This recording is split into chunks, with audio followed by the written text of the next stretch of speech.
Mas, kita hidup ini kan kepingin bermanfaat. Tentunya apa yang kita lakukan ini, ya kita berharap bagian dari amal ibadah. Berbicara sampah, Mas Farhar, ini ada misi yang mulia.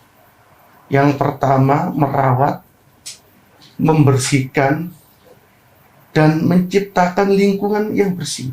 Jadi kita merawat bumi, membersihkan bumi, agar supaya lingkungan ini bersih. Karena kalau lingkungan bersih, pasti kehidupan yang ada di sekitar itu akan sehat. Otomatis. Iya kan, Mas? Betul. Nah, itu kan bagian dari amal ibadah. Kalau kita melakukan itu, insya Allah amal ibadah kita nggak akan terputus. Maka dari itu, kalau kita masih Mas, sebagai orang Timur yang masih pegang keyakinan-keyakinan kita masih menjadi orang yang beragama, yakin saya, Mas, kalau itu digugah, pasti semuanya pada punya tujuan yang sama, satu.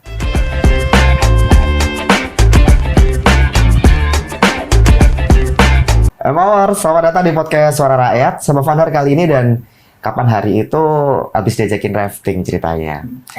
Sedihnya ya, di susur sungainya itu banyak banget sampah. Sampahnya itu kayak bekas-bekas bungkus deterjen, wangi, botol parfum, kan sedih ya. Nah, langsung makanya karena prihatin, Fanhar tuh ngeliat kayak gitu tuh kayak sedih gitu kan. Tak datengin langsung yang bisa bantu jawab nih.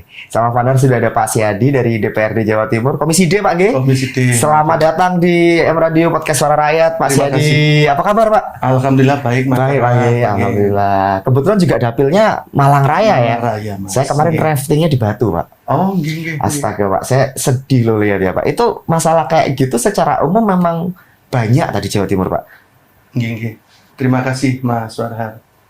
Jadi sebenarnya Bu Gubernur ini, Mas, programnya itu sudah luar biasa bagus. Hari ini kan masuk di Nawabakti Satya yang jilid 2.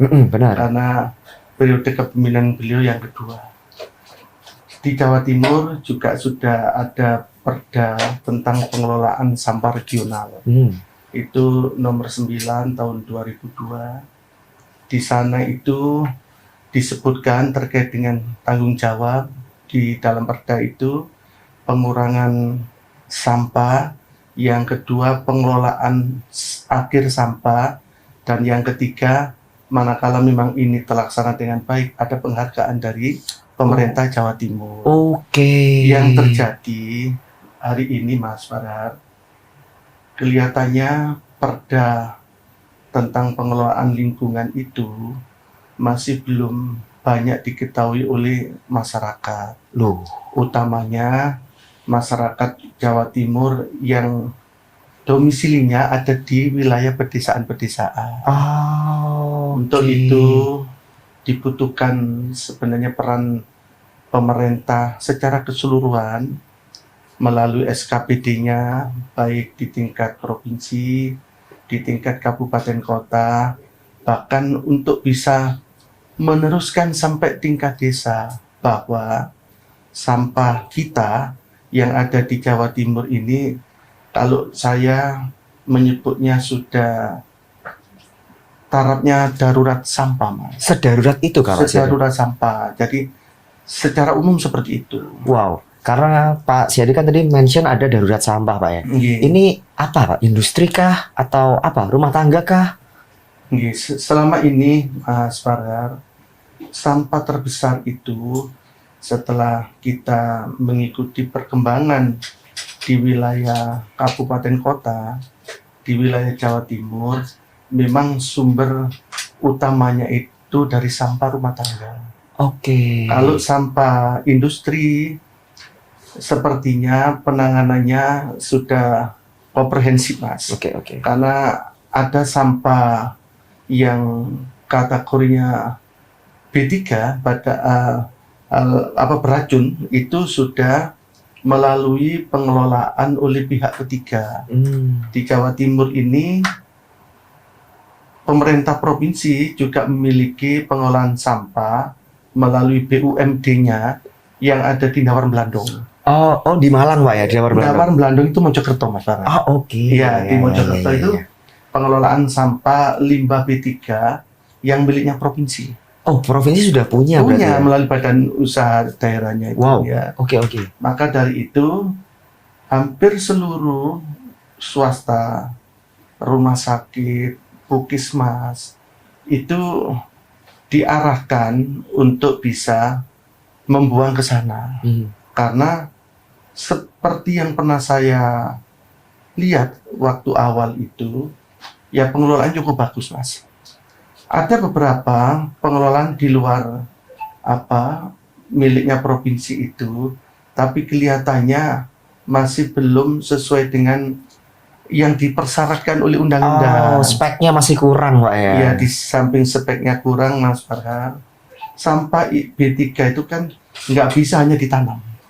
Oh iya. Kalau sampah B3 itu ditanam, karena di bawah tanah itu pasti ada aliran sungai atau sumber, itu pencemarannya bisa kemana-mana. Malah tambah serem Pak ya? Malah tambah serem. Bener, malah tambah serem loh kalau kayak gitu. Iya. Makanya Mas Farhan, ada beberapa tempat pengolahan sampah itu yang tidak prosedural sebagaimana yang diatur oleh undang-undang tentang lingkungan hidup itu. Dan kalau itu dibiarkan oleh dinas terkait, tidak ditertibkan, pasti ini akan menjadi persoalan serius terhadap limbah yang ada, baik limbah udara maupun limbah yang ke sungai. Karena kadang-kala ada yang dibakar Mas, tanpa melalui insenerator. Betul Pak. Lah kalau itu sudah dilakukan Mas, yang terjadi ya pasti abunya kemana-mana, menciptakan limbah udara Mas, limbah bau. Iya, itu. Kalau di air pasti airnya juga tercemar. Gitu Mas. Tetangga saya itu Pak, hobi bakar sampah. Itu kan berarti kan ada bisa jadi kurangnya pemahaman toh ya Pak ya? Ya memang Mas, saya sampaikan awal itu, masyarakat kita ini memang harus terus untuk diberi edukasi terkait dengan pengelolaan sampah. Sebenarnya melalui insenerator yang dibakar itu Mas Farhan, itu juga tidak semua insenerator itu dikategorikan bisa mengelola secara normal, secara ideal. Karena di sana dibutuhkan yang namanya pembakaran itu Mas, panasnya harus 800 derajat. Harus sepanas itu supaya benar-benar clear Pak ya? Supaya benar-benar sampahnya itu setelah dibakar sudah tidak lagi menyisakan. Oke, nggak ada residu-residu berbahayanya. Iya. Nah, tapi kan kendalanya begini ya Pak Syadi, kalau kita bicara sampah rumah tangga ya, itu kan mungkin bisa jadi dia tidak 100% rumah tangga, ada UMKM juga di situ Pak. Nah, kalau mereka harus bayar lebih, biasanya wah berat loh Pak buat mereka. Ini kan berarti ada dilema ya Pak Syadi, antara satu sisi nih ekonomi nih UMKM ya kan, tapi di satu sisi lingkungan juga nggak boleh abai gitu. Nah, pripun kalau kayak gitu Pak Syadi? Mas Farhan, sebenarnya kalau kita ingin belajar terkait pengelolaan sampah yang tuntas dari sumber utamanya, itu pemerintah daerah istimewa Jogja sudah memberlakukan itu Mas Farhan. Di Jogja? Jadi di Jogja itu Mas Farhan, pemerintah hadir dalam pengelolaan sampah itu sampai di tingkat RW, sampai di tingkat desa. Istilahnya kalau desa di sana itu Mas, istilah di Jogja itu bukan sebutannya seperti di sini, tapi nyebutnya kalurahan. Nah, jadi di sana itu Mas, hampir tiap tahun pemerintah provinsi itu memberikan subsidi kepada desa. Desa dilanjutkan kepada kelompok-kelompok yang ada di RW terkait dengan pengelolaan sampah. Itu anggarannya dari mana Pak? Dari pemerintah Mas. Dari APBD provinsi? Dari dana keistimewaan. Yang ada di provinsi daerah istimewa Jogja. Akhirnya Mas, sampah yang dari rumah tangga itu dipilih yang bisa dijadikan sebagai bahan pupuk, itu diproses menjadi kompos. Yang plastiknya Mas itu dilanjutkan atau dijual ke bank sampah yang ada di masing-masing RW bahkan desa. Kalau seperti itu Mas, saya sih meyakini itu bisa dijadikan apa ya Mas, pilot proyeknya untuk di lingkungan Jawa Timur. Tantangannya nopo Pak? Ya, keinginan saja Mas. Oh jadi secara anggaran aman sebenarnya Pak ya?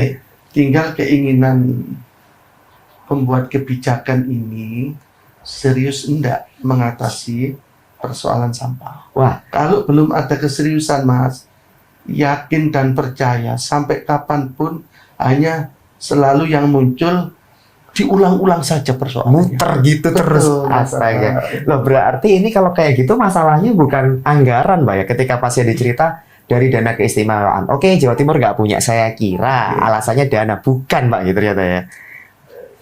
Mas, banyak faktor yang mempengaruhi, tapi bukan satu-satunya kebutuhan anggaran. Oke. Bukan satu-satunya. Iya. Jadi ternyata ya oke lah, bisa jadi anggaran harus ditaati dulu. Iya pasti. Betul. Tapi intinya itu ada di kemauan ya. Iya. Wah ini nih. Jadi perkara sampah ini ternyata ya Pak Wan, salah Fanar. Saya kira tadi industri Pak Siadi. Ternyata malah bukan ya. Ternyata malah justru paling banyaknya sampah rumah tangga, dan sebenarnya solusinya dibilang simpel, ya nggak simpel. Masalah kemauan dan keinginan. Kamu jangan kemana-mana deh, Mawar, tetap di podcast Suara Rakyat. Padahal masih banyak pertanyaan buat Pak Siadi.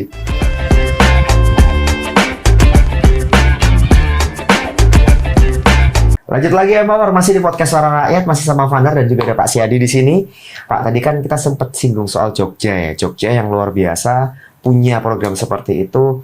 Di teman-teman Komisi D pernah dibahas nggak supaya kita juga ya paling nggak apa ya, itu ditiru ATM lah ya Pak ya, amati tiru modifikasi. Pernah nggak sih Pak? Terima kasih Mas Wahar.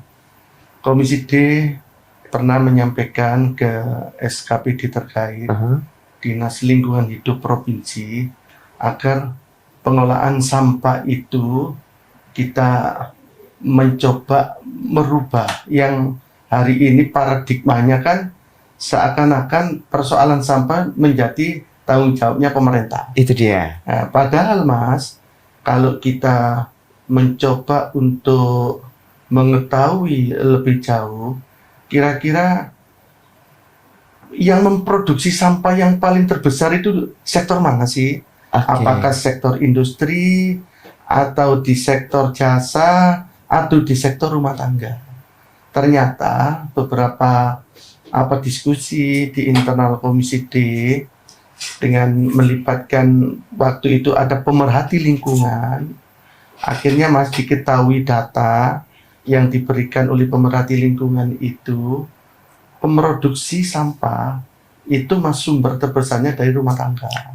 Rumah tangga Mas, nggih. Iya. Kalau memang sumber terbesar sampah itu dari rumah tangga, seharusnya Mas fokus sampah itu di situ, sehingga kita tidak lagi dipolemikkan oleh lingkungan terkait dengan TPS maupun TPA.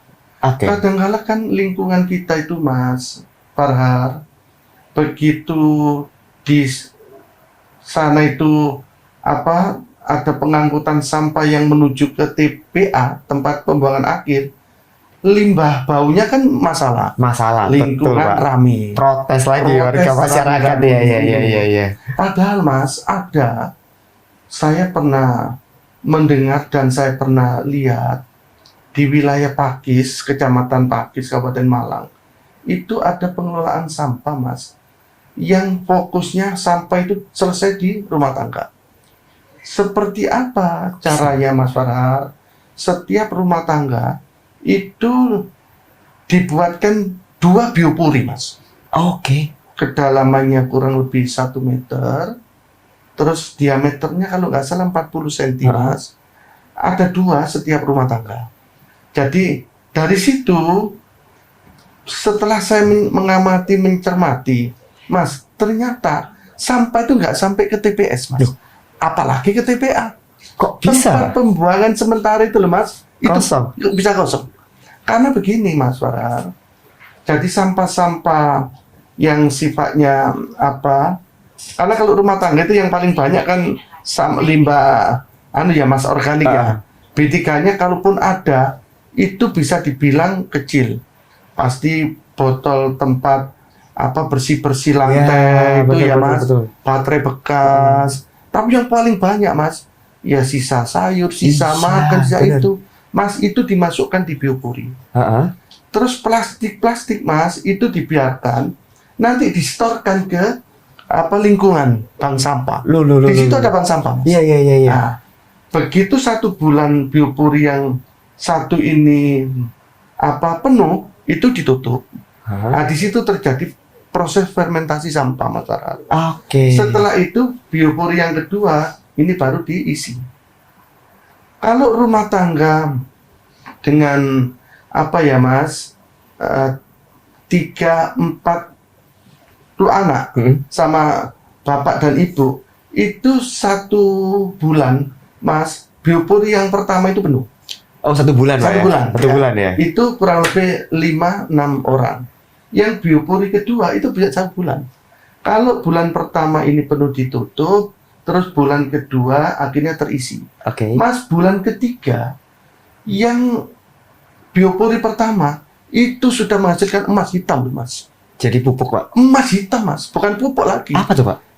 Emas hitam itu Mas, pupuk organik terbaik. Untuk budidaya sayur mayur. Sehingga di RW itu Mas Farhan, akhirnya sampah-sampah yang sudah terfermentasi bagus itu dibuat budidaya sayur. Sayurnya Mas Farhan organik 110% kalau ada. Itu mahal loh itu Pak. Mahal Mas. Iya. Dan warnanya hitam Mas. Dan itu memang pupuknya dicari orang. Maka dari itu Mas Farhan, kalau kita mau nyeriusi itu, ya coba kita harus fokus pada sumber utamanya. Sumber masalah awalnya. Iya, sumber masalah awalnya itu kan di situ diselesaikan Mas. Yang plastik-plastik biasanya dikoordinir oleh Pak RW karena Pak RW itu membentuk bank sampah. Plastik itu nanti disetor kepada yang nyari itu. Dan itu Mas nilai ekonominya luar biasa loh. Iya loh, emas hitam, astaga. Saya baru tahu ini loh Pak, ternyata biopori itu jadi pupuk yang mahal. Saya kira ya pupuk biasa, enggak dong ya Pak ya? Mas, astaga. Bagus Mas di sana itu. Nah ya, ini nggak bisa diperdakan toh Pak Siyadi. Maksudnya ini kan program bagus nih Pak. Kalau digagas jadi perda katakanlah, dari Perda Provinsi Jawa Timur, disinergikan sama kabupaten kota kan bagus toh Pak? Mas Farhan, Perda 922 di dalamnya itu sudah mengatur tentang pengurangan sampah. Sudah mengatur, walaupun Mas belum cetoh, melo-melo gitu loh Mas. Belum tapi sudah diatur terkait dengan pengurangan sampah. Memang rumah tangga Mas yang menjadi fokus utama itu. Makanya Mas Farhan, di Kabupaten Malang itu pemerintah kabupaten sudah hadir memberikan beberapa peralatan untuk pembuatan biopori, walaupun masih belum masif Mas. Padahal kalau itu dimasifkan Mas, insya Allah tidak pernah ada tumpukan sampah di TPA, tidak pernah ada bau busuk yang ada di TPS karena terlambat mengambilnya, dan insya Allah lingkungan itu pasti menjadi bersih, sehat, dan nyaman. Tapi mungkin nggak sih Pak Siyadi, semua masing-masing wilayah itu dikasih biopori pada akhirnya dalam jangka panjang lah Pak? Mungkin sebenarnya Pak? Mas, tidak ada yang tidak mungkin. Karena memang pengelolaan sampah ini Mas, hari ini kan menjadi problem. Bukan regional saja Mas Farhan, tapi sudah menjadi problem nasional. Bahkan diskusinya itu gak pernah ada kesimpulan final, selalu yang jadi pembicaraan terkait dengan kekuatan anggaran. Padahal sebenarnya ilmu yang sederhana itu bisa diterapkan loh Mas. Maka dari itu ya saya berharap moga-moga pemerintah, masyarakat, dunia usaha bisa sinergi, bisa berkolaborasi untuk menyelesaikan sampah. Umumnya di Jawa Timur, Mas. Saya nggak mungkin berbicara Indonesia Iya ya, toh, Mas. kejauhan toh, Pak. Ya, umumnya di Jawa Timur, lebih khusus di Malang Raya, Mas. Nah, ketika tadi muncul problem kekuatan anggaran nih Pak Siadi, pasti kan ketika hearing kan pernah keluar toh Pak. Jawaban teman-teman Dewan pripun Pak? Ketika teman-teman OPD lah ya katakanlah dikasih solusi, loh ada loh teknologi yang murah. Itu kan berarti kekuatan anggarannya ya sedikit lebih berkurang lah ya kebutuhannya. Jawabannya pripun Pak? Saya kok jadi penasaran ya. Ya, Mas, sebenarnya apa kegiatan-kegiatan yang bersifat apa ya, Mas, berulang kali setiap tahun, tidak ada pernah sesuatu yang baru. Barangkali pola itu yang perlu dirubah. Jadi seharusnya anggaran itu, Mas, perlu ada inovasi. Tidak harus setiap tahun berulang ya itu saja. Iya juga sih. Ya memang kita Benar-benar. memahami, Mas Farhar, segala sesuatu ini nggak lepas dari anggaran. Tapi kalau melihat persoalan yang ini serius, selalu saja yang apa terbengkalainya tidak terselesainya karena anggaran, sampai kapan itu bisa tertangani kan? Iya. Mas Farhar. Saya penasaran sih Pak. Tadi ada kata-kata dari Pak Siadi yang menurut saya menarik. Inovasi Pak. Inovasi seperti apa toh yang dalam jangka pendek lah Pak bisa dilakukan sama Pemprov Jatim. Tapi jangan dijawab dulu Pak Siadi. Kamu jangan kemana-mana. Penasaran kan? Tetap di podcast Suara Rakyat.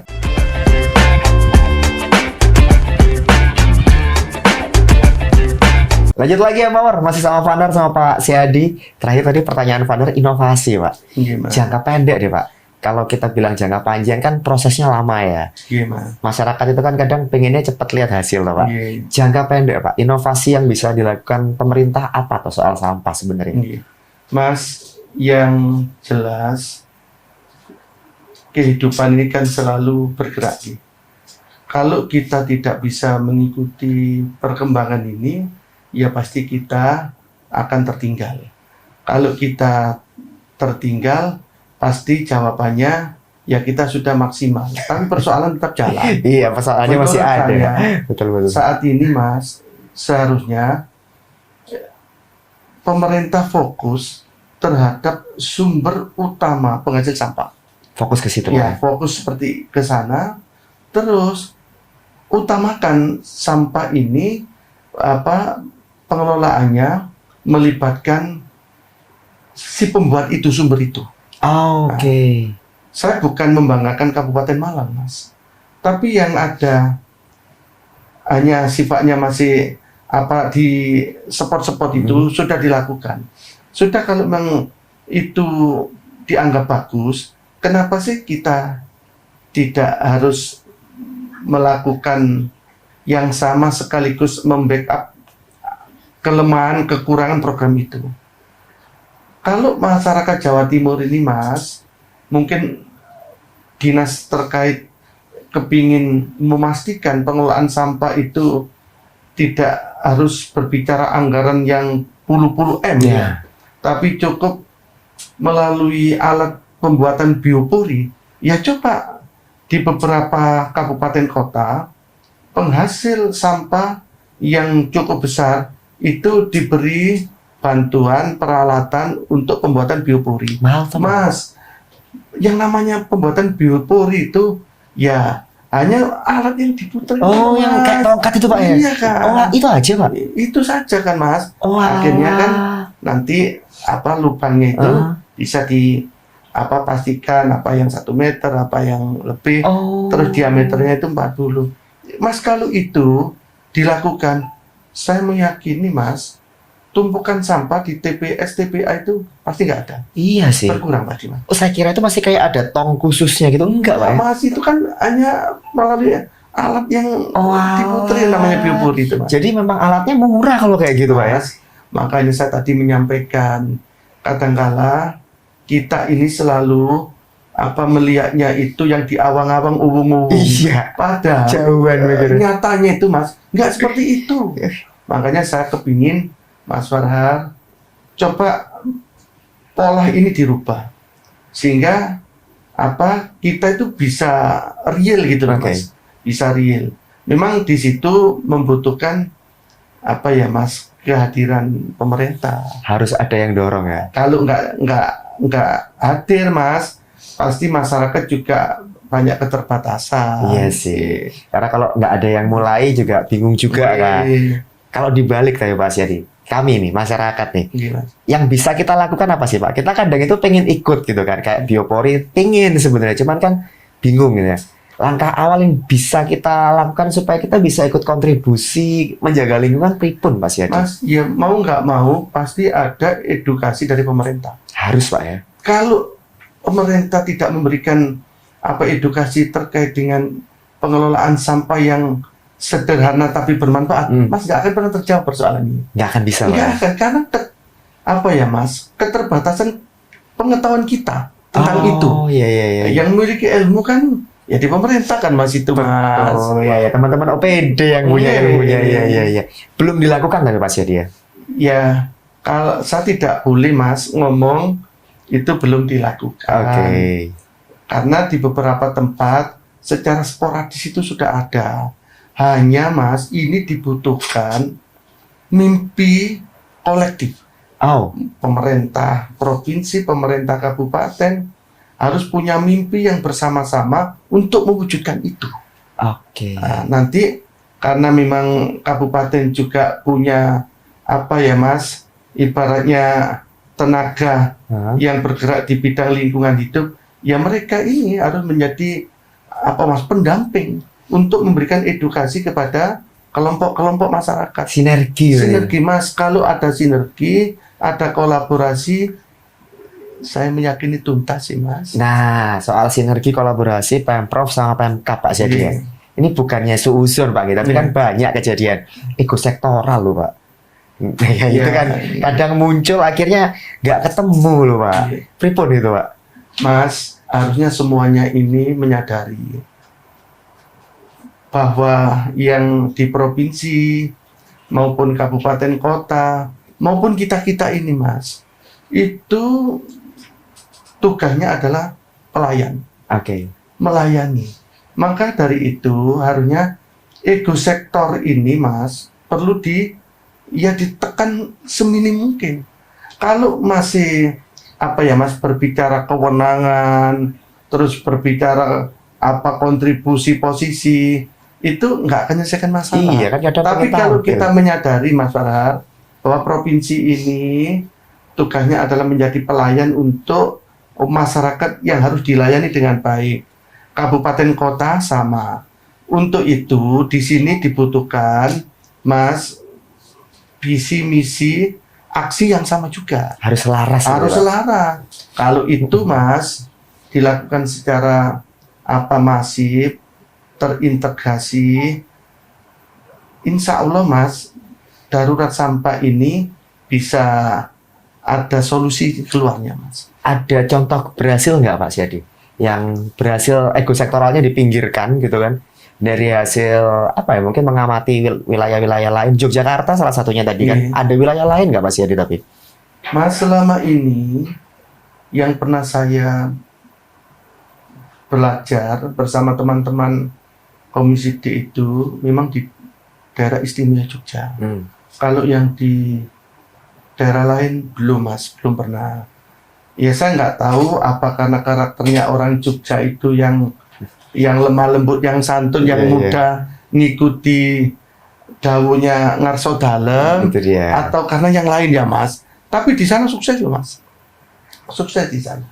Maka dari itu dengan apa yang kita dapatkan melalui teman-teman komisi waktu itu sempat disondingkan Mas ke SKPD terkait dengan harapan kalaupun tahun kemarin tahun ini belum fokus di apa yang pernah kita sarankan, ya barangkali tahun depannya itu sudah harus diagendakan untuk dilaksanakan. Alokasi anggarannya aman toh tapi Pak? Sebenarnya untuk kayak pelatihan, sosialisasi aman toh sebenarnya Pak jadi? Iya, saya pikir Mas, kegiatan sosialisasi, pelatihan itu kan nggak pernah sepi ya. Itu dia, pasti rame. Mesti ada kan Mas? Iya. Harusnya kalau berbicara anggaran kan sebenarnya ya masih memungkinkan ya Mas. Tinggal sekarang mungkin temanya saja yang harus dirubah lebih khusus terkait dengan penanganan pengurangan sampah melalui sumbernya di rumah tangga. Oh iya. Itu temanya, Mas. Benar-benar, karena selama ini kalau kita ngomong pelatihan, Pak, dari tahun ke tahun temanya ngapunten sama, Pak. Ya. Itu kan jadi problem juga gitu kan. Ya Mas, makanya saya tadi matur ke panjenengan, kita ini harusnya selalu mengikuti dinamika yang ada di lingkungan kita. Kalau kita hanya melakukan yang sifatnya rutin dan terus-menerus, padahal itu sudah tidak bisa mengikuti dinamika yang ada, pasti antara tujuan dengan cita-cita nggak nyambung, Mas. Nggak ketemu, Pak. Nggak ketemu, Mas. Masalah lainnya adalah, Pak, kadang seperti ini, Pak, dari masyarakat ya, baca visi misi gubernur, bagus, Pak. Visi misi kepala daerah, bagus, Pak. Yang jadi kendala adalah itu cuma berhenti di wacana, Pak. Nah, kita sebagai warga masyarakat dorongnya biar nggak jadi wacana, pripun, Pak Siadi? Ya, kalau masyarakat ini, Mas, ibaratnya ya 70%, 80% itu banyak yang nggak begitu mengikuti ya terkait dengan apa yang akan dilakukan oleh pemerintah manakala dia diberi amanat atau mandat untuk memimpin. Kadang-kala dari situ, Mas, yang lebih berperan penting seharusnya memang ya teman-teman yang ada di lembaga legislatif, partai politik, kelompok-kelompok akademisi, kelompok-kelompok pemerhati lingkungan yang mempunyai kesadaran lebih dibandingkan kelompok-kelompok yang lain. Boleh nggak, Pak, langsung kayak mendorong kayak kita mendorongnya jalurnya lewat mana nih, Pak, kita yang mengikuti? Ya karena pemerintahan di lingkungan kita itu masih ada sistem perwakilan, ya melalui perwakilannya itu Mas Farhar, lewat Instagram gitu ya. Melalui perwakilannya itu yang ada di legislatif untuk selalu semangat menyuarakan itu. Oke, berarti langsung kontak ke Pak Siadi misalnya gitu kan? Ya, Pak, ini ada usulan nih gitu, Mas, kita ini secara tidak langsung sudah dibekali oleh aturan bahwa 4 bulan sekali kita ini ada yang namanya reses. Oh, reses itu Mas Farhar, kita ketemu dengan konstituen kita, baik yang dahulu milik kita maupun enggak. Jadi pada saat kita pertemuan itu, tugas kita mencoba untuk mendengarkan apa sih yang menjadi keinginan, cita-cita, harapan mereka. Dari situ nanti kita akan sampaikan melalui fraksi masing-masing. Dari fraksi itu akan diperjuangkan. Oke. Dari situ, Mas, akhirnya kalau memang dibutuhkan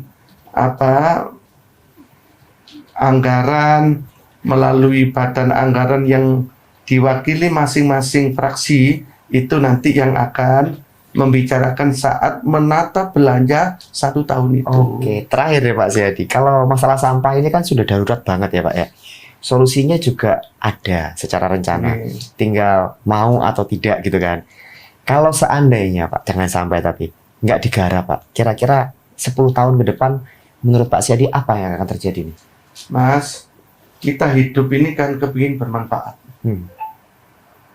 Tentunya apa yang kita lakukan ini ya kita berharap bagian dari amal ibadah. Berbicara sampah, Mas Farhar, ini ada misi yang mulia. Yang pertama, merawat, membersihkan, dan menciptakan lingkungan yang bersih. Jadi kita merawat bumi, membersihkan bumi, agar supaya lingkungan ini bersih. Karena kalau lingkungan bersih, pasti kehidupan yang ada di sekitar itu akan sehat. Otomatis. Iya kan Mas? Betul. Itu kan bagian dari amal ibadah. Kalau kita melakukan itu, insya Allah amal ibadah kita nggak akan terputus. Maka dari itu, kalau kita masih Mas, sebagai orang Timur yang masih pegang keyakinan kita masih menjadi orang yang beragama, yakin saya Mas, kalau itu digugah, pasti semuanya pada punya tujuan yang sama, satu. Harus Mas. Iya. Ini menarik banget loh ya, Pak. Ternyata masalah sampah itu butuh banyak pihak. Kamu dibutuhkan, pemerintah dibutuhkan, harus sinergi semuanya. Lembaga eksekutif, legislatif gitu kan, bahkan sampai akademisi juga. Nah, dari insight yang Pak Siadi ceritakan tadi, penting banget buat kamu untuk share episode ini kemana-mana ya, Pak. Karena apa? Kalau nggak ada yang mulai, nggak ada yang mendorong, nggak jalan. Terima kasih loh, Pak Siadi. Insight-nya luar biasa banget. Ternyata masalah sampah itu perlu untuk kita upayakan. Perlu untuk kita cari solusinya bareng-bareng. Kita selesaikan ini bersama. Terima kasih. Sekali lagi Mas Siadi. Power, jangan lupa kamu ketik like sama subscribe. Kamu klik like sama subscribe supaya kamu bisa dapat update podcast Suara Rakyat mau ada yang mana lagi. Founder pamit anyway. Pak Siadi juga pamit. Mas. Have a good day, Power. Bye-bye.